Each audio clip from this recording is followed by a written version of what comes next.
ৰঙিয়াত বন্দে মাতৰম ৰাষ্ট্ৰীয় সংগীতৰ ১৫০ বছৰীয়া উৎসৱৰ প্ৰতি সন্মান জনাই বেণ্ড পাৰ্টিৰে অভিবাদন।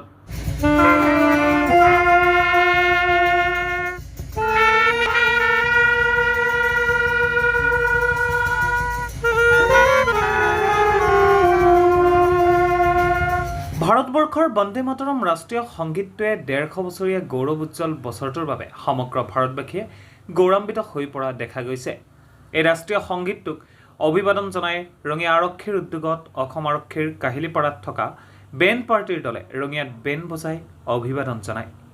ৰঙিয়া আৰক্ষী থানাৰ ভাৰপ্ৰাপ্ত আৰক্ষী বিষয়া নৱজিৎ নাথৰ প্ৰচেষ্টাত ৰঙিয়া বেচৰকাৰী বাছ ষ্টেণ্ডত অনুষ্ঠিত হোৱা এই অভিবাদন কাৰ্যসূচীত ৰাইজৰ পূৰ্ণ সহযোগিতাৰ বাবে আৰক্ষী বিষয়াগৰাকীয়ে সকলোকে ধন্যবাদ জনায়। সমবেত হৈছোঁ বন্দে মাতৰম নেশ্যনেল সংটোৰ ১৫০ বছৰীয়া জয়ন্তী উদযাপন কৰিবৰ কাৰণে, আৰু ইয়াৰ লগত সংগতি ৰাখি আমাৰ ফৰ বেবিয়ান কাহিলীপাৰাস্থিত বেণ্ড পাৰ্টি আমাৰ আহিছে, আৰু তেওঁলোকে ধুনীয়াকৈ আমাৰ বেণ্ড পাৰ্টি প্ৰদৰ্শন কৰিলে আৰু স্থানীয় ৰাইজে আমাক সহযোগ কৰিলে। গতিকে এই বন্দে মাতৰম গানটি 7 নৱেম্বৰ 1875 তাৰিখে চনত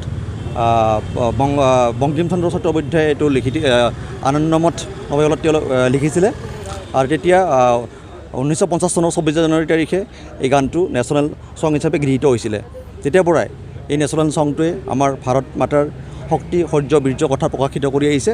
গতিকে ভৱিষ্যত প্ৰজন্মই যাতে এই গানটো নেশ্যনেল ছংটোক জীয়াই ৰাখে আৰু ভাৰতৰ শক্তি শৌৰ্য বীৰ্যক জীয়াই ৰাখিব পাৰে তাৰে আশা কৰিছোঁ।